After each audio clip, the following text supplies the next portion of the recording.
আল্লাহ তাআলা বলেন, মান আমিলা সালিহাম মিন যাকারিন আও উনসা, যেই নারী অথবা পুরুষ নেক আমল করে, আমলে সালেহ করে, ওয়া হুয়া মুমিন, আর সে মুমিন। তার মানে কোনো আমলে সালেহ হওয়ার জন্য এক নাম্বার যেটা দরকার সেটার নাম হলো ঈমান। আর আমলে সালেহ তো ওই আমল যেই আমলের প্রতিদান দুনিয়ায়ও আছে, আখিরাতেও আছে। তাহলে আল্লাহ তাআলার ঘোষণা, ইমানদার নারী অথবা পুরুষ যদি নেক আমল করে, দুই ধরনের পুরস্কার। এক নাম্বার, তার তো ঈমান থাকতে হবে। দুই নাম্বার, তার আমলটা হতে হবে আমলে সালেহ। এখন আমলে সালেহ হওয়ার জন্য কি দরকার? আল্লাহ তাআলা সবচাইতে গুরুত্বপূর্ণ শর্তের কথা বলেন, ওয়া হুয়া মুমিন, আর সে মুমিন। তার মানে আমল আল্লাহ তাআলার কাছে গৃহীত হওয়ার জন্য, কবুল হওয়ার জন্য এক নম্বরে দরকার হলো শিরিক মুক্ত ঈমান। সব আমলে সালেহ নয়।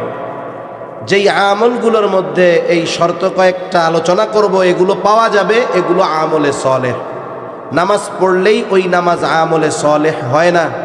রোজা রাখলেই ওই রোজা আমলে সালেহ হয় না। হজ করলেই ওই হজ আমলে সালেহ হয় না। দান সাদকা করলেই ওই দান সাদকা আমলে সালেহ হয় না। নির্বাচন আসতেছে না, সামনে আসতেছে না, অনেক নতুন নামাজি বাড়বে। এমনও নামাজি বাড়বে এক ওয়াক্ত 3 বার পড়তেছে। এক ওয়াক্ত কয়বার? 3 বার। আপনি আমি যত যাই বলি না কেন, অতীতের সরকার যারা ছিল তাদেরকে যত গালাগালি আমরা করি না কেন, আর বকা যতই দেই না কেন, সবাই বুঝে ভোট চাওয়ার সর্বোত্তম জায়গা হলো মসজিদ আর মাহফিল। এই জন্য দেখেন না, সম্প্রতি সময় কি দেখতেছি, রাজনৈতিক নেতারা মাহফিলে এসে কোরআন সুন্নাহর কথায় বাধা দিচ্ছে। তার মানে কি বুঝলাম? উত্তর লেখ সোজা হয় না। সোজা হিসাব যেগুলো ওই লাইনের লোক, ওরা কোনোদিন সোজা হবে না, ওদের অবস্থাই ওই রকম। আর ওদের কর্মই আবার ওদের উপরে নতুন এক জালেমকে নিয়ে আসবে। সেজন্য ওদের সতর্ক হওয়া দরকার। মসজিদগুলোর মধ্যে আপনি কিন্তু রাজনীতির বয়ান করতে পারবেন না খতিব সাহেব, কিন্তু রাজনীতিবিদ গিয়া ভোট চাইতে পারবো। ডাবল স্ট্যান্ডবাজি, ফাতরামি। সে যায় ভোট চাবে। মনে করেন আমাদের দেশে আসরের নামাজ এক এক জায়গায় এক এক রকম হয়। মাদ্রাসাগুলোতে একটু দেরি করে পড়ে, কিছু মহল্লায় একেবারে সাথে সাথে পড়ে, আর আহলে হাদিস হইলে আরো আগে পড়ে। বুঝেন নাই? ভোট চাওয়ার ক্ষেত্রে তো ওনারা সব দলের লোক। মনে করেন এক এলাকায় গেছে, এই এলাকায় আহলে হাদিসের লোক বেশি, আগে আগে আসর পড়ে। এখন আসরের নামাজ পড়ার পর মসজিদে দাঁড়ায়া উনি বলতেছে, মুসল্লিগণ, আমি আপনাদের অঞ্চল থেকে এবার এই প্রার্থী, অমুক দলের প্রার্থী, অমুক মার্কায় ভোট দিয়ে আপনাদের খেদমত করার সুযোগ আমারে দিয়েন। মাথায় একটা টুপি আছে না নাই? এবার সুন্দর মতো ভোট চাওয়া শেষ। আমি যদি ক্ষমতায় আসতে পারি, আমারে যদি বানান, কোনো অসুবিধা নাই, মসজিদ টাইলস বানায় দিব, অজুখানা কাঁচা থাকবে না, ধর্মীয় কোনো কর্মকাণ্ডে আমি বাধা দিব না, মেহরবানি করে আমাকে একবার আপনারা সুযোগ দেন। অন্য জায়গায় টাকা দিয়ে চা পাউরুটি খাওয়াইয়াও ভোট পাবে না, কিন্তু এই কথা যদি ভালো মতো বলতে পারে, অনেকগুলা ভোট বিনা টাকায় চলে আসবে। ও জানে, কারণ আমরা মোল্লারা ধর্ম ব্যবসায়ী না, ধর্ম ব্যবসায়ী হলো ওই ধরনের চিটিংবাজেরা। এবার ওই মসজিদ থেকে বাইরে হয়ে সামনের দিকে রওনা দিছে। সাথে যারা আছে পিএস বলে, স্যার এদিকে আর ভোট টোট দিবেন না, চাইবেন না? না, অসুবিধা নেই, মসজিদে চাইছি না, হয়ে গেছে। এবার সামনে গেছে আর এক মহল্লায় কিছু দূর। এইবার ওই জায়গায় আমাগো মাসলাকের লোক, আসরের আজান হয়েছে, কই খাড়া, কি করবেন? আসরের নামাজ পড়ব। একটু আগে না পড়লেন? ও হয়তো মনে মনে ভাববে, স্যার মনে হয় বিগত জীবনের সবগুলো কাজা আদায় করা শুরু করছে। এইবার এই মসজিদে ঢুকছে, ঢুইকা নামাজ পড়া ওই আগের সেই বয়ান দিয়া সুন্দর মতো সামনে রওনা হয়েছে। অনেক জায়গায় এখনো আছে, কিছু জায়গায় 4টায় আসরের নামাজ, কিছু জায়গায় 4:15। গাড়ি টান দিছে 5 মিনিটে 5 কিলো পরে আর এক মসজিদ, দেখে যে মুসল্লি নামাজে ঢুকতেছে, ওই খাড়া আবার ঢুকছে মসজিদের মধ্যে। কিরে বাবা, জীবনে জুম্মার নামাজ পড়ে না, আজকে আসরের রক্তেই হ্যাট্রিক। আবার ঢুকছে মসজিদের মধ্যে। এখন ঢুইকা ভোট চাইয়া এবার কই চল আজকে বাড়ি জায়গা, আজকে গিয়ে আরাম করে ঘুমাবো, সন্ধ্যায় ঘুম দিব আর কাল সকালে উঠবো। কেন ভোট চাইবেন না? কই শোন, মসজিদ বাদ দিয়া সারাদিন সারা রাত ঘুইরা যেই কয়টা ভোট না পাইতাম, 3 মসজিদে ভোট চাইয়া তার 3 গুণ বেশি ভোট পামো। এখন বলেন তো, আসরের নামাজ তো 3 বার পড়লো, এটা তো আমল। এই আমল রেখে আমলে সলেহ বলবেন? হ্যাঁ, তাহলে নামাজ পড়লেই কি আমলে সলেহ হয়? এক এলাকায় 2 জনই হজ করে আসছে। একজনের কয় আলহাজ অমুক মিয়া, আর একজনের কয় হাজি তমুক মিয়া। আলহাজ শুনতে একটু মডেল মডেল লাগে। এইবার ইমাম সাহেবের কাছে আসছে, ইমাম সাহেব আমিও আল্লাহর ঘরে গেছি, ও গেছে, ওরে আলহাজ কয় আর আমারে হাজি হাজি কয়। কেন কয় হাজি আর আলহাজ, এই দুইটার মধ্যে পার্থক্য কি? ইমাম সাহেবও বুঝে না, চিন্তা করছে একটা বুঝতো দেওয়ার দরকার। প্রশ্নকারী হলো অন্ধের মতো। ওরে কয় যে উনি তো 3 বার হজ করছে, এই জন্য উনি আলহাজ, আপনি একবার করছেন এবার হাজি, আপনি এই জন্য হাজি। কয় হুজুর আমি ওয়াদা করলাম আল্লাহর কসম, আল্লাহ যদি আমারে বাঁচায় রাখে আমাকে আগামী 2 বার হজ করে আমি আলহাজ হইয়াই ছাড়ব। এখন বলেন তো, আলহাজ হওয়ার জন্য ও যদি 100 বছর হায়াত পায়, পরপর 100 বছর হজ করে, ওই হজ আমল হবে কিন্তু আমলে সলেহ হবে না। এইরকম আমাদের অনেক আমল আছে যেগুলো কিয়ামতের দিন আল্লাহর সামনে পেশ করা হবে। আল্লাহ তাআলা বলেন, ওয়াকাদিমনা ইলা মা আমিলু মিন আমালিন ফাজআলনাহু হাবাআম মানসুরা। এই দুনিয়াতে আমরা যত আমল করি সব আমলগুলো আল্লাহর সামনে হাজির করা হবে। অনেক সময় জাল টাকা দেখতে আসল টাকার চাইতেও সুন্দর দেখা যায়। ইমিটেশন, নকল স্বর্ণ আসল স্বর্ণের চাইতে সুন্দর দেখা যায়। যতই সুন্দর দেখা যাক, ওই ব্যাংকে যখন টাকা গোনার মেশিনের মধ্যে দেওয়া হয়, বলেন তো সাথে সাথে ওই জাল টাকাগুলো ধরা পড়ে কি পড়ে না? আমার আপনার আমলগুলো যদি আমল হয় আল্লাহর জন্য নয়, ঈমান, এরপরে দ্বিতীয় শর্ত যেটা আমলগুলো আমলে সলেহ হওয়ার, এটার নাম হলো ইখলাস। তার মানে আমলটা একমাত্র কার জন্য হবে? জোরে বলেন।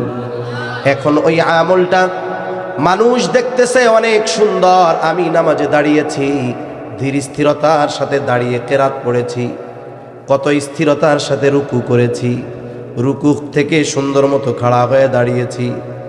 আমার মনে মনে চিন্তা, আমি হুজুর মানুষ, মানুষ আমার নামাজটা দেখতেছে, এজন্য আমাকে সুন্দর করে নামাজ পড়তে হবে। আমি সুন্দর করে নামাজ শেষ করলাম, মজলিসের সবাই বলতেছে আহারে হুজুরের নামাজ কত সুন্দর, কত ধীর স্থিরতার সাথে সবগুলো আদায় করলো। বলেন তো, শুধু এক মসজিদের মুসল্লি নয়, গোটা পৃথিবীর সব মানুষ যদি ওই নামাজ যেটা আমি মানুষকে দেখানোর জন্য করলাম, ওই নামাজ যদি গোটা পৃথিবীর সব মানুষ সুন্দর বলে, আল্লাহ তাআলার কাছে ওটা সুন্দর বলে বিবেচিত হবে নাকি? এজন্য আমলে সলেহ হওয়ার জন্য ইখলাস দরকার, আল্লাহর সন্তুষ্টির জন্য ইবাদতগুলো করা দরকার।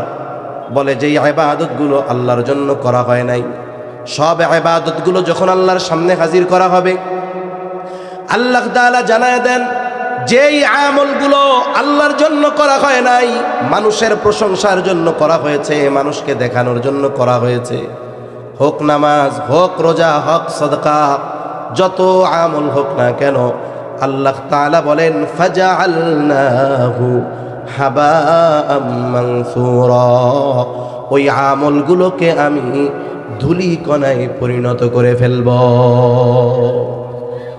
নিশ্চিহ্ন করে ফেলা হবে ওই আমলগুলো। আল হাবাউল মানসুরে মুফাসসিরিনে কেরাম, বিশেষ করে আমাদের মুরব্বী যারা, ওনারা বলেন হাবাউল মানসুর কোনটা? এমন ধুলা যেটা মানুষ চোখ দিয়ে দেখে না। এই জায়গাটা খুব পরিষ্কার না, এখন বৃষ্টি হয়েছে, এখন খুব পরিষ্কার, কিন্তু লাইট বন্ধ করে যদি আপনি একটা পাওয়ারফুল টর্চ লাইট এই জায়গায় মারেন, ওই আলোর রেখা যেইটা দেখবেন, ওর ভিতরে অগণিত ময়লা দেখা যাচ্ছে। দেখছেন না? যাদের বাড়ি টিনের ঘর আছে, দরজা জানালা সব আটকানো, উপরের স্ক্রুপ একটা খোলা, অনেক সময় ওই সূর্যের আলো যখন স্ক্রুপের ওই উপরে পড়ে, যেই স্ক্রুপটা নাই ওইটার মধ্যে দিয়ে ঘরের মধ্যে আলো ঢুকে, ঘর আটকানো, ওই আলোর রেখা দেখা যায়, রেখার মধ্যে অগণিত ময়লা, কিন্তু আপনি লাইট জ্বালায় দেন আর দেখবেন না। এই জায়গায় এরকম অগণিত ময়লা আছে কিন্তু আমরা দেখতেছি না। নিশ্চিহ্ন করে দিয়েছেন আল্লাহ। বলে ওই আমলগুলো এইরকম নিশ্চিহ্ন করা হবে যে সে কেমন যেন কিছুই করে নাই। যেমন এই ধুলাগুলো দেখি না, এই জন্য আমরা মনেও করি না যে এই জায়গায় ধুলা আছে। তবে ক্ষতিটা কি হবে? ওই যে ব্যাংকের মধ্যে যখন টাকা নিয়ে গেছে, জাল টাকা, 100টা নোটের মধ্যে 50টা 30টা 40টা জাল টাকার নোট। এবার যখন মেশিনে দেওয়া হলো, একের পর এক আসতেছে, একটা জাল নোট আসছে 1 2 3 4 5 6টা, কিন্তু একটা যখন আসবে হয়তো সে অনাকাঙ্ক্ষিত বা ভুলে মনে করবে, কিন্তু যখন 10-15টা জাল নোট আসবে, বলেন তো এটাকে আর স্বাভাবিক মনে করবে নাকি? এখন কাজ কি করবে ব্যাংকার? পাশে আর একজনরে সিগন্যাল দিবে, পুলিশ রাইতে কহ, আর একজন গিয়া পুলিশরে ফোন লাগাবে, পুলিশ এসে হাজির। এইবার প্রথম যেই কাজটা করা হবে, জাল নোটগুলোকে ডিস্ট্রয় করে ফেলা হবে, ধ্বংস করে ফেলা হবে, ছিঁড়ে ফেলা হবে। সাথে সাথে জাল টাকা বহনকারীকে গ্রেফতার করে জেলখানার মধ্যে ভরে দেওয়া হবে। অনুরূপভাবে আমলে সালেহ যদি না হয়, আল্লাহর জন্য যদি করা হয়, বলে ওই আমলগুলো 1 নাম্বার আল্লাহ তাআলার ওই যে আল্লাহর সামনে যখন পেশ করা হয়, এগুলো বাতিল বলে গণ্য হয়।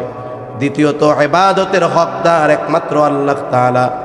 যখন মানুষের জন্য ওই ইবাদতগুলো করা হয়, ওই কারণে আল্লাহ তাআলার কাছ থেকে শাস্তি তার ভোগ করতে হয়। এজন্য আমাদের আমলগুলো 1 নাম্বার ঈমান ঠিক, 2 নাম্বার আমার আপনার ইখলাস ঠিক থাকতে হবে। যদি ইবাদত একমাত্র আল্লাহর জন্য হয়, আমার নিয়ত যদি পরিশুদ্ধ হয় যে আমার এই আমল একমাত্র আল্লাহর জন্য, মুখ দিয়া বললে হবে না, এই কানেকশনটা হতে হবে অন্তরের সাথে। কারণ নবীজি সাল্লাল্লাহু আলাইহি ওয়াসাল্লাম বলেন, ইন্নাল্লাহা লা ইয়ানজুরু ইলা সুওয়ারিকুম ওয়ালাকিন ইয়ানজুরু ইলা কুলুবিকুম। আল্লাহ তাআলা তোমাদের সূরত দেখেন না, আল্লাহ তাআলা দেখেন না কে কত সুন্দর, কার বংশ কত উচ্চ, সে কত উচ্চ শিক্ষিত, আল্লাহ এগুলো দেখেন না। ওয়ালাকিন ইয়ানজুরু ইলা কুলুবিকুম, আল্লাহ তাআলা দেখেন তোমাদের কলব, তোমাদের অন্তর। এই জন্য পরিশুদ্ধ নিয়ত, ইখলাস, এটা অন্তরের সাথে সম্পৃক্ত। এখন আমার আপনার নিয়ত যদি পরিশুদ্ধ হয়, আমার আপনার ইখলাস যদি ঠিক থাকে যে আমার ইবাদত একমাত্র আল্লাহ তাআলার জন্য, তাহলে ওই আমল যদি কম হয়, ওই আমল আল্লাহ তাআলার কাছে নাজাতের কারণ হয়ে যায়। এজন্য নবীজি সাল্লাল্লাহু আলাইহি ওয়াসাল্লাম বলেন, আখলিস দীনাকা ইয়াকফিকাল আমালুল কলিল। তোমার ঈমান খাঁটি করো, অল্প আমল নাজাতের জন্য যথেষ্ট হবে। তাহলে 1 নাম্বার আমলে সালেহ হওয়ার জন্য ঈমান হতে হবে শিরিক মুক্ত। 2 নাম্বার, আমি যেই আমলটা করব সেটা একমাত্র কার জন্য করব, জবান খুলে বলেন। 3 নাম্বার, যেই আমলটা আমি করব ওই আমলটা আমার নিজস্ব পদ্ধতিতে হতে পারবে না, বরং আমলটা হতে হবে মুহাম্মাদুর রাসূলুল্লাহ সাল্লাল্লাহু আলাইহি ওয়াসাল্লামের পদ্ধতিতে, যেটারে আমরা স্বাভাবিক ভাষায় বলি সুন্নাহ তরিকায় হতে হবে। নবীজি সাল্লাল্লাহু আলাইহি ওয়াসাল্লামকে আল্লাহ তাআলা আমাদেরকে প্র্যাকটিক্যাল ভাবে আমল শেখানোর দায়িত্ব নবীজিকে আল্লাহ তাআলা দিয়েছেন। দেখুন, ঈমানের পরে সবচাইতে গুরুত্বপূর্ণ ইবাদত হলো নামাজ। একটু বুঝে থাকলে জবাব দিবেন জবান খুলে। বলেন তো, নামাজ যে আমাদের উপরে ফরজ, এটা আছে কোথায়? কোরআনে। জোরে বলেন কোথায়? 82 জায়গায় নামাজের কথা আল্লাহ তাআলা বলেছেন। আল্লাহ তাআলার কোন কথা সর্বোচ্চ গুরুত্বপূর্ণ হওয়ার জন্য একবার বলাই যথেষ্ট। নামাজের আদেশ আছে কোরআনে। এখন যদি সারা পৃথিবীর উলামায়ে কেরামকে দায়িত্ব দেওয়া হয় যে শুধুমাত্র কোরআন থেকে হাদিস, সিরাত, সুন্নাহ সব একদিক রাখেন, কোনো কিছু ধরা যাবে না। মানে ভাঙ্গা সুইরা কইলাম আর কি। নবীজির হাদিস যত আছে ধরা যাবে না, সিরাতের কিতাব ধরা যাবে না, এগুলো সব একদিকে রাখেন। আপনাদের দায়িত্ব দেওয়া হলো ফজরের যেই 2 রাকাত ফরজ বা সুন্নাত আমরা যে পদ্ধতিতে পড়ি, সব পদ্ধতিগুলো একেবারে ইকামত থেকে নিয়ে সালাম ফেরানো পর্যন্ত যত কিছু করি কোরআন থেকে বের করে দেন। কিয়ামত পর্যন্ত সম্ভব? জোরে বলেন সম্ভব? সম্ভব নয়। এজন্য একজন মোটা জ্ঞানের অধিকারীও এটা বুঝবে। আমাদের সমাজে শিক্ষিতদের মধ্য থেকে নব্য এক ফিতনার আবির্ভাব ঘটতেছে, যার নাম হলো আহলে কোরআন। নাম কি বলেন? যেমন কিছু ভাই আছে আহলে হাদিস নাম দিয়ে তারা মুনকিরিনে হাদিসের অন্তর্ভুক্ত হয়ে গেছে। এরাও মূলত এরকম আহলে কোরআন নাম দিয়ে মূলত কোরআন অস্বীকারী হচ্ছে। যে ব্যক্তি নবীর হাদিসকে অস্বীকার করে সে নবীকে অস্বীকার করে। নবীকে যদি অস্বীকার করে আমরা বলবো কোরআন তুই পাইলি কোথায়, এটা কহ। তার মানে সে ছলে বলে কলে কৌশলে কোরআন অস্বীকারী, সে আহলে কোরআন নয়। তাহলে কোরআনে নামাজের আদেশ আছে, তবে নামাজের পদ্ধতি আল্লাহ তাআলা কোরআনে বলেন নাই। নামাজের আদেশ করেছেন আল্লাহ, আর আমাদেরকে নামাজের পদ্ধতি শিখিয়েছেন মুহাম্মাদুর রাসূলুল্লাহ সাল্লাল্লাহু আলাইহি ওয়াসাল্লাম। এই পদ্ধতি যুগের পর যুগ, এক প্রজন্মের পর আরেক প্রজন্ম দেখে দেখে দেখে দেখে শিখছে। সর্বপ্রথম আল্লাহ তাআলা জিবরাইল আলাইহিস সালামের মাধ্যমে আমার আপনার নবীজিকে নামাজ শেখাইছেন। এরপরে নবীজি সাহাবায়ে কেরামকে শিখাইছেন। নবীজি সাল্লাল্লাহু আলাইহি ওয়াসাল্লাম বলেন, সল্লু কামা রাআইতুমুনি উসাল্লি। নামাজের আদেশ তো করেছেন আল্লাহ, এখন নামাজ কেমনে পড়বা? নবীজি বলেন, আমাকে যেভাবে নামাজ পড়তে দেখো তোমরা সেইভাবে নামাজ পড়ো। সাহাবায়ে কেরাম নবীর থেকে শিখছেন। এরপরে সাহাবায়ে কেরাম তাদের পরবর্তী তাবেঈনদেরকে শিখাইছেন, তাবেঈনরা তাবেঈনদেরকে শিখাইছেন। এইভাবে ধারাবাহিকতার ক্রমান্বয়ে আমরা মূলত নবীজির কাছ থেকেই নামাজ শিখেছি। এই জন্য কেউ যদি এই চিন্তা করে আমি সুন্নাহ বাদ দিয়ে, হাদিস বাদ দিয়ে, নবীকে বাদ দিয়ে, আদেশ আছে কোরআনে নামাজের, শুধু কোরআন থেকে নামাজ শিখব, কিয়ামত পর্যন্ত সম্ভব নয়। ছোট্ট একটা আরেকটা উদাহরণ দিই। যেমন রুকু করা ফরজ। রুকু করা কি? জোরে বলেন কি? ফরজ। রুকুর শব্দের শাব্দিক অর্থ হলো ঝুঁকা, ঝুঁকা, ঝুঁকা। এখন আমি সুস্থ মানুষ, নামাজে দাঁড়াইছি। আপনার গ্রামের একজন, মনে করেন যেই মুসল্লি সবচেয়ে লেখাপড়া কম জানে, ওনার পাশে দাঁড়াইছি নামাজে। এখন ইমাম সাহেব যখন রুকুতে গেছে, আমি শুধু মাথারে একটু এরকম ঝুঁকাইছি। নামাজের পরে ওই মুসল্লি আমারে বলবে, হুজুর আপনি কি করলেন? আমি যদি আমি তো রুকু করলাম। কেন? এই যে রুকু মানে ঝুঁকা, আমি তো একটু ঝুঁকছি। না হুজুর, রুকু মানে তো এটা না। তাইলে রুকু মানে কি? বলে আপনি সোজা ছিলেন, একবারে দালের মতো বাঁকা হয়ে যাবে, ঠিক না? আপনার কোমর থেকে নিয়ে পিঠ মাথা একবারে এরকম সমান হয়ে যাবে, এটারে আমরা রুকু বলি। এই যে রুকুর আদেশ আল্লাহ করেছেন ফরজ, আল্লাহ ঝুঁকতে বলেছেন, তবে ঝুঁকার পদ্ধতিটা কি হবে, কতটুক হবে, এটা আমাদের শিখিয়েছেন মুহাম্মাদুর রাসূলুল্লাহ সাল্লাল্লাহু আলাইহি ওয়াসাল্লাম। এজন্য এই দুনিয়ায় এমন কোনো ইবাদত নাই যেই ইবাদত আমি আপনি নিজের পদ্ধতিতে করতে পারি। সব ইবাদতের পদ্ধতি নবীজি আমাদের শিখিয়েছেন। এজন্য নবীর তরিকা বা সুন্নাহ ছাড়া কোনো ইবাদত আল্লাহর কাছে কবুল হবে না। তাহলে 1 নাম্বার ঈমান লাগবে, 2 নাম্বার ইখলাস লাগবে, 3 নাম্বার সুন্নাত লাগবে, 4 নাম্বার যেই ইবাদত করব ওই ইবাদতের ব্যাপারে আমাদের ইলম অর্জন করতে হবে। মৌলিক কথা হলো যে ইবাদত ফরজ, ওই ব্যাপারে ইলম অর্জন করাও ফরজ। যেমন নামাজ ফরজ, নামাজ সংক্রান্ত সকল মাসলা মাসাইল শেখা আমাদের জন্য ফরজ। নবীজি সাল্লাল্লাহু আলাইহি ওয়াসাল্লাম বলেন, তলাবুল ইলমি ফরিদাতুন আলা কুল্লি মুসলিম, দ্বীন ইলম শিক্ষা করা প্রত্যেক মুসলমান নরনারীর উপরে ফরজ। কতটুকু শিখবে? কেউ কেউ বলেন শরীয়তের উপরে চলার জন্য যতটুকু ইলম দরকার ততটুকু শেখা ফরজ। আবার কেউ কেউ বলেন এতটুকুতে হবে না। কেন হবে না? কারণ কোরআনুল কারীমের 28তম পারা সূরা তাহরিম, আল্লাহ তাআলার নির্দেশ, ইয়া আইয়ুহাল্লাযীনা আমানু কু আনফুসাকুম ওয়া আহলিকুম নারা, হে ঈমানদারেরা, নিজে জাহান্নামের আগুন থেকে বাঁচাও, অধীনস্থদেরকে জাহান্নামের আগুন থেকে বাঁচাও।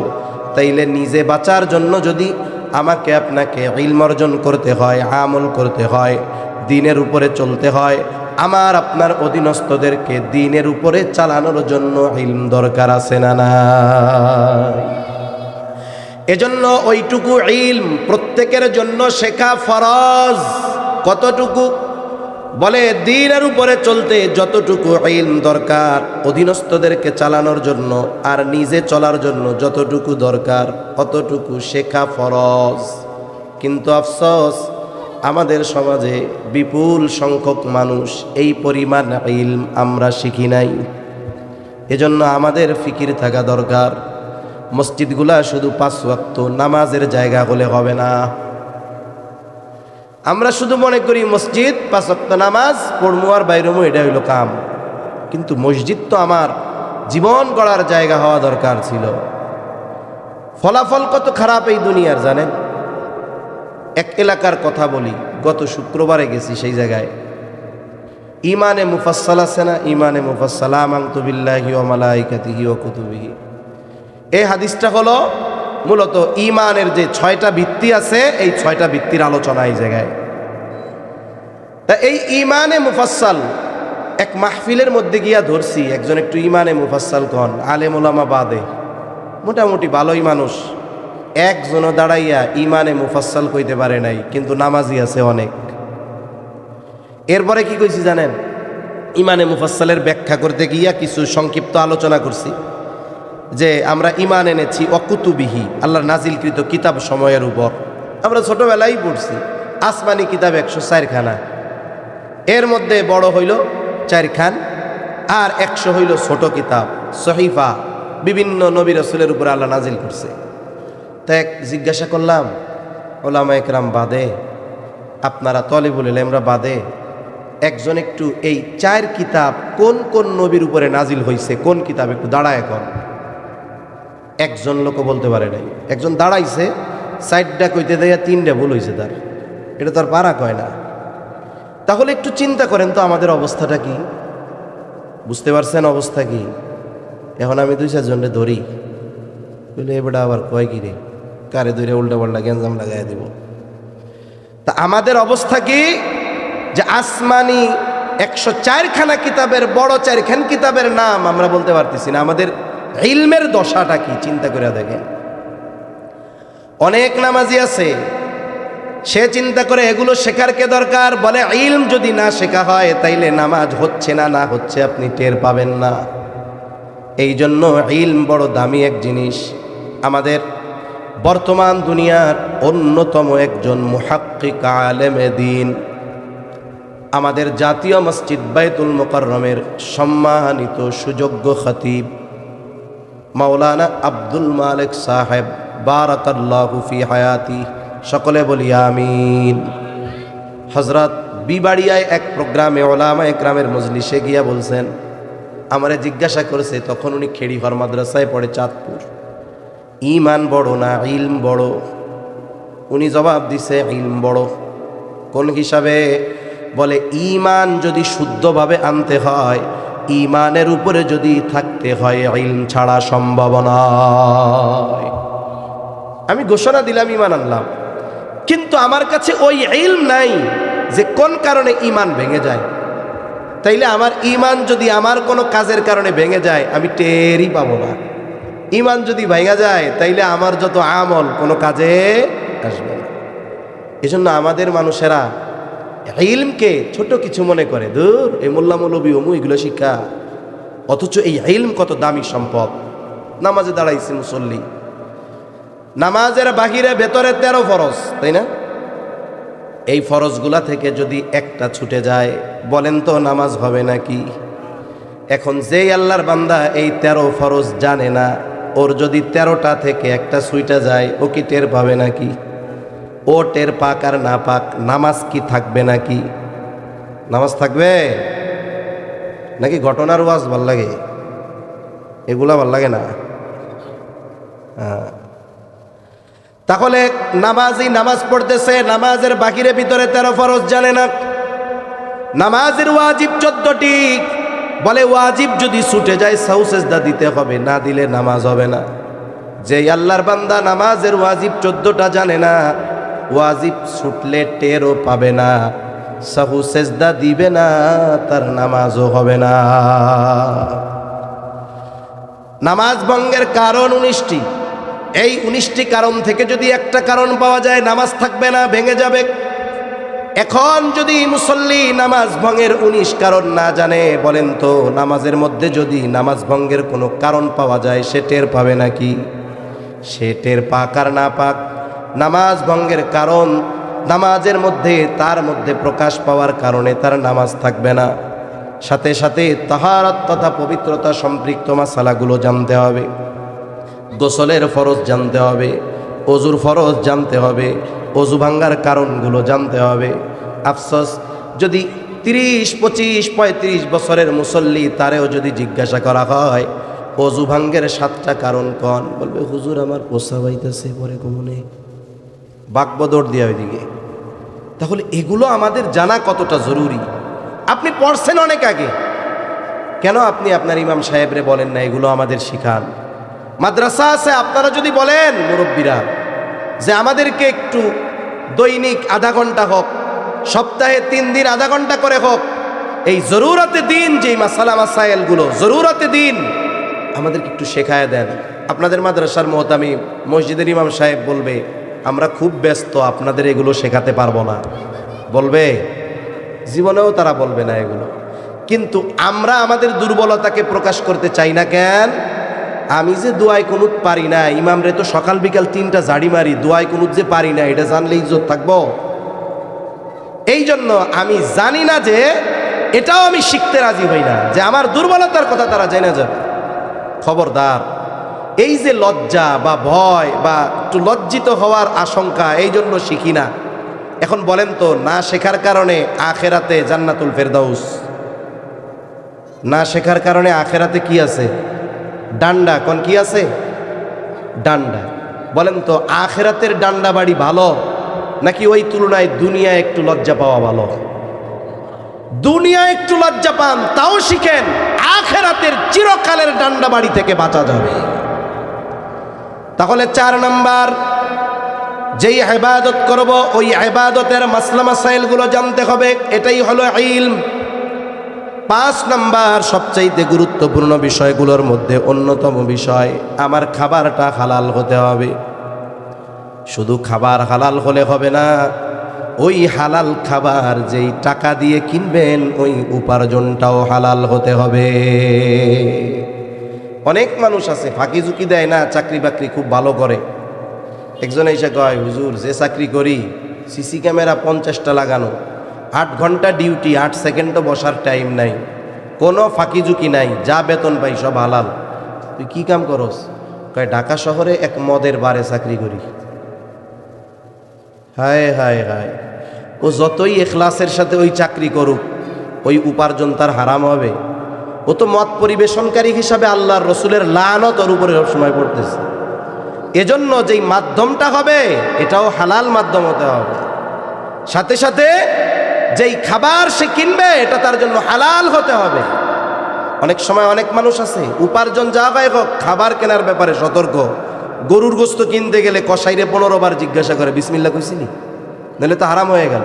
কিন্তু পকেটে নিয়ে আইছে সুদের টাকা আর ঘুষের টাকা, এটা নিয়ে ওনার কোনো খবর নেই। এজন্য যাদের উপার্জন হারাম, খাবার হারাম, এই মানুষগুলা অনেকগুলো বড় বড় ক্ষতির সম্মুখীন হয়। 1 নাম্বার, যাদের উপার্জন হারাম, খাবার হারাম, এদের আমল আল্লাহ তাআলার কাছে কবুল হয় না। কারণ আল্লাহ রাব্বুল আলামিন প্রত্যেকটি নবী রাসূলকে হালাল খাবারের আগে নির্দেশ দিয়েছেন।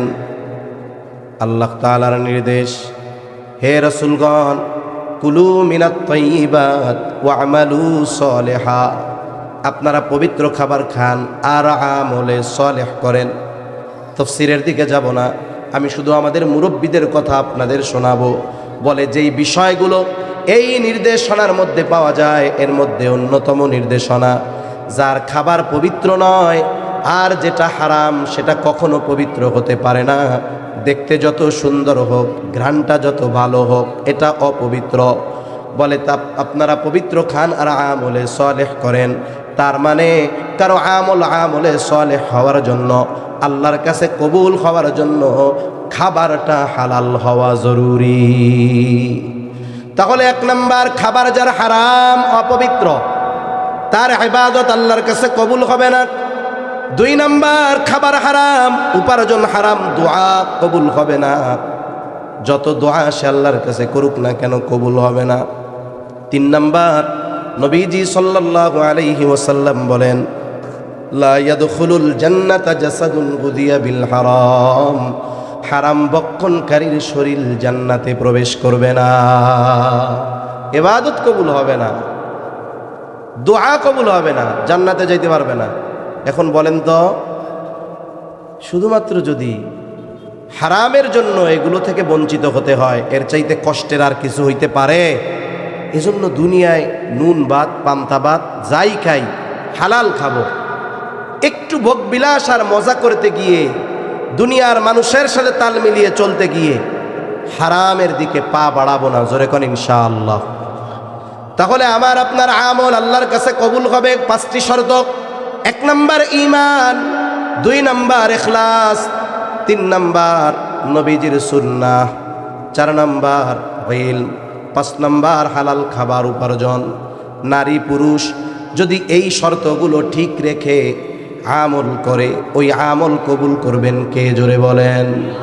এখন ওই ধরনের আমলের কয় ধরনের পুরস্কার? জোরে কন। 2 ধরনের। প্রথম ধরনের পুরস্কার দুনিয়ায় আল্লাহ কি দিবে? আল্লাহ তাআলা বলেন, ফালানুহিয়ান্নাহু হায়াতান তাইয়্যিবা, আল্লাহ তাআলা ওই নারী পুরুষকে হায়াতে তাইয়্যিবা, পবিত্র জিন্দেগি দান করবে। পবিত্র জীবন কি? অনেক সময় আমরা দোয়া করি না, আমাদের কাছে দোয়া চাই, আমরাও দোয়া করি, আল্লাহ অমুকরে হায়াতে তাইয়্যিবা দেন। হায়াতে তাইয়্যিবার সব সারমর্মগুলো বলতেছি। পবিত্র জীবন আল্লাহ দিবে, অমুখাপেক্ষী জীবন দিবে। তার মানে যতটুকু প্রয়োজন আল্লাহ দিবে, মানুষের কাছে হাত পাতাবে না।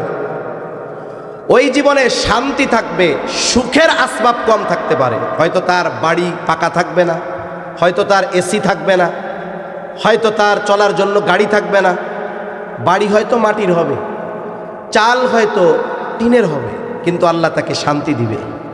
আর যদি শান্তি না থাকে, অপবিত্র আর অশান্তির জীবন যদি হয়, এসি রুমে বসে ঘুম আসবে না, ঘুমের ওষুধ খাইলেও ঘুম আসবে না। আল্লাহ কি দিবে?